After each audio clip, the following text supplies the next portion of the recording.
Welcome to the Platinum City, Rustenburg, located in the Northwest Province. Founded in 1800s, its name was allegedly derived from the rust, which means rest. Rustenburg is home to a nature reserve and a museum of local archaeology and history. Meanwhile, residents of Mfidiko village near Rustenburg in the Northwest Province marched to the operations of the world's largest platinum producer, Amplats, to demand job opportunities and services. The youth in mining areas such as Gauteng in Rustenburg in the Northwest Province of South Africa are complaining about rising local unemployment. A place endowed with huge mineral reserves, generating billions of rands annually for the mines. But not everyone benefits from the fortunes made in the Platinum City. Despite living in a mineral-rich city, most residents apparently remain unemployed.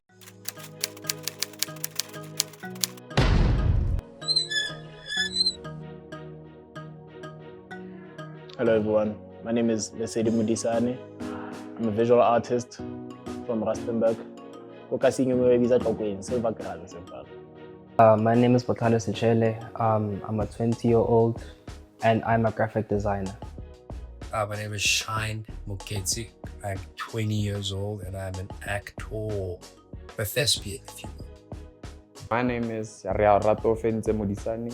I'm currently wanting to venture into documentary photography and also UI UX design. 2012, grade 3. Started off when my mom got DSTV control, she got it in 2012. And then I got exposed to Channel 11 Disney Junior. And there was a show called Art Attack. Every time I'd watch every episode, Joe. And all those little figures that he used to make, I'd make them in my own way. But because I didn't have paints, I would use cookies to color and everything. I think I was around 4 or 5 years old. And then I got better at my coloring skills around 7 or 8 years old, yeah. 2019, grade 7. I kept on seeing a group of kids after school get in a car with a white lady, going to some academy.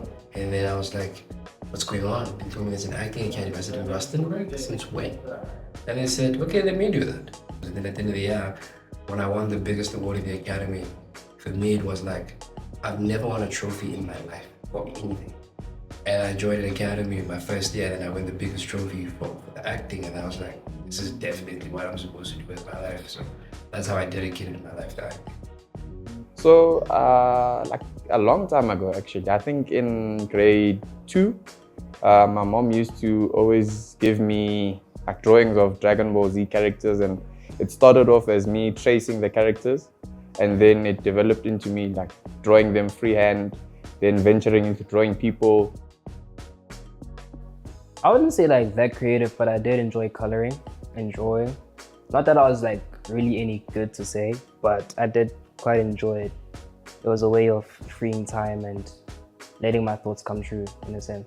My mom once told me that I could be a graphic designer. I recall this, I think this was in grade 6. And then I'd always had that idea of being a creator, but I never thought that there was money in the creative industry. So I always put that thing off to the back of my mind. Did they support it? At first, no. Okay, when I was still young, they were like, oh, my kid knows how to draw. Nice, that's nice. My mom was like, no, man, step into law, do art as a hobby, And then they gave me a task. They were like, I need to pass mathematics at level 6 or 7. And I must come to Joburg, specifically Joburg. That's when they'll start supporting me. I would say no back in the day. Now it's I don't know, because my dad supported it financially, but not physically. My mom supported it over the phone because she didn't have transport, didn't have money to come to my cinema screenings or live shows, but she would always encourage me over the phone. So I'm very grateful for that. They didn't fully support it because they thought that, dude, it might not work out for you. They always thought it was a pipe dream, irrespective of how eager I was and how persistent I was to prove them wrong. Definitely. I think my mother's the one that actually pushed me into joining the creative industry. So she's the one that recommended, so initially she recommended the graphic design course. She recommended courses at other schools, even certificates that I could take, even submitting my art to competitions and stuff like that. Yeah, she's always been there for me.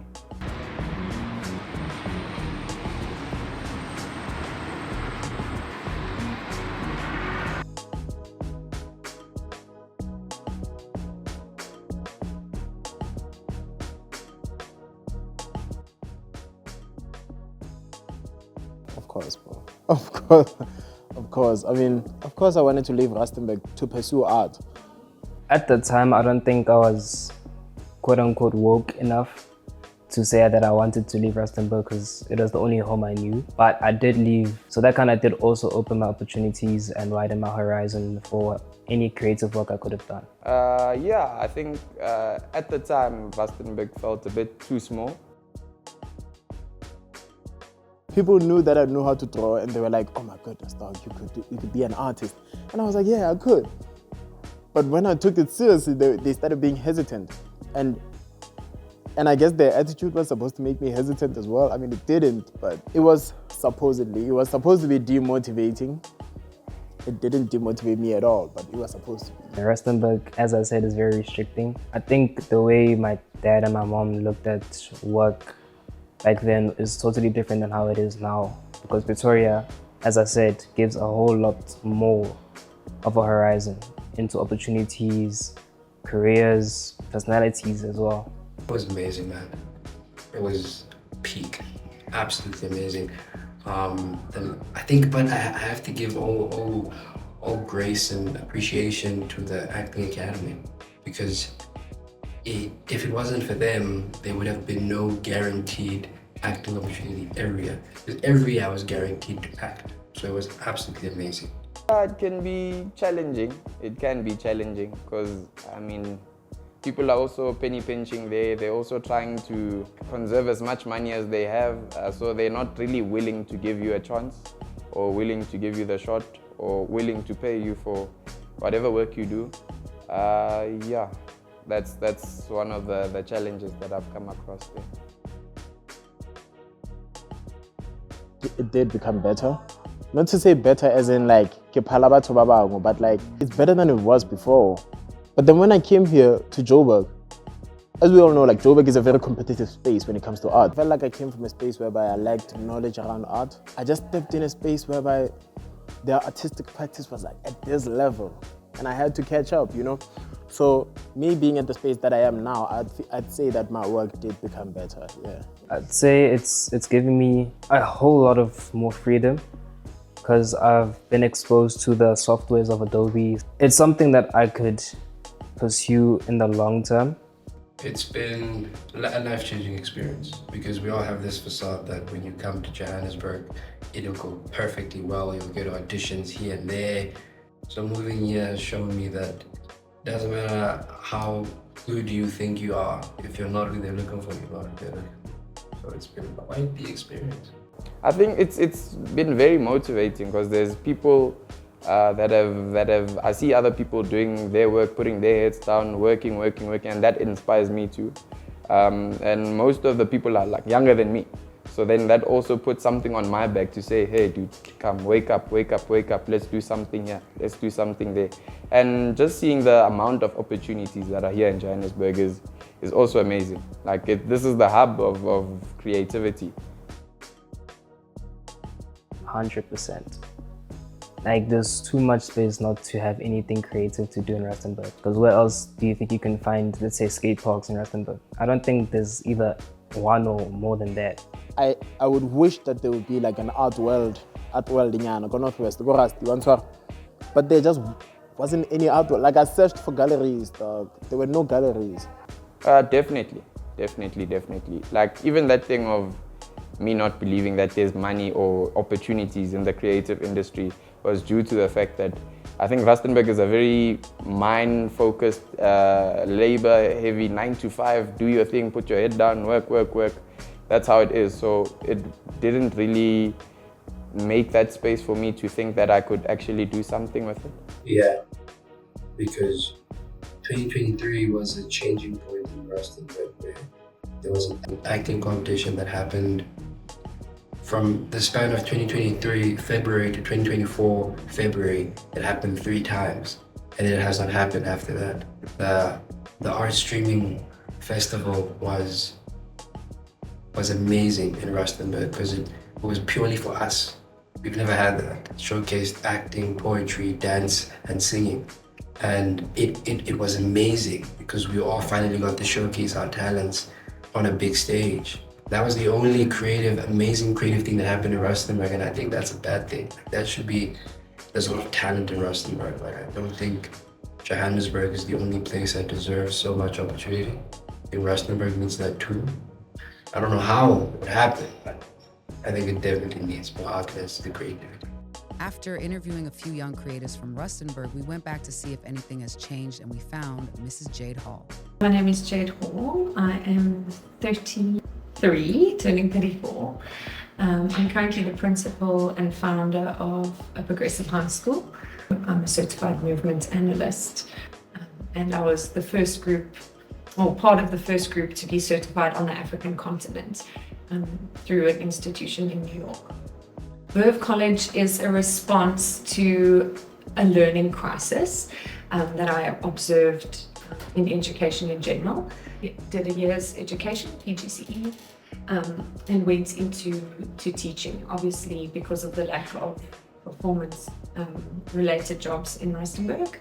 It was in those classes that I realized that students were learning very little in the space, that education was completely irrelevant to the generation that it was being delivered to, and that there was very little thinking and actual learning going on. And so I started to develop a new pedagogy or a new system, which we refer to as the Verve ecosystem. We use creativity to teach maths and science. We are a normal school, but there's nothing normal about us. But we use a lot of art concepts to promote critical thinking and creation, understanding that creation is the highest form of knowledge or learning. I think the biggest thing that I felt as a young artist, and I unlearned as I walked in this field, is that you'll never run out of creative ideas.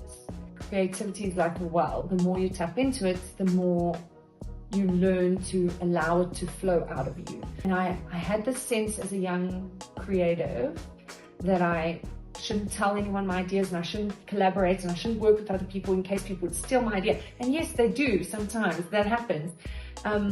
But I think it's about creating a network of artists who can collaborate and work together in order to expand the reach, share the budgets, share skill and knowledge in a way that can propel the whole industry forward.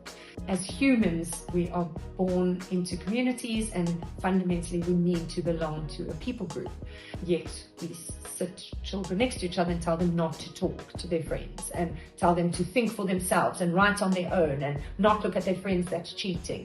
And so we kind of go against natural instinct of humans, and it's just a form of control, really. And then the backlash of that down the line is that we've lost the inability to connect and to have an offering that's different to the other person, and both our offerings and a third and a fourth and a fifth person could be way more powerful and impactful, and then we'll all benefit from it.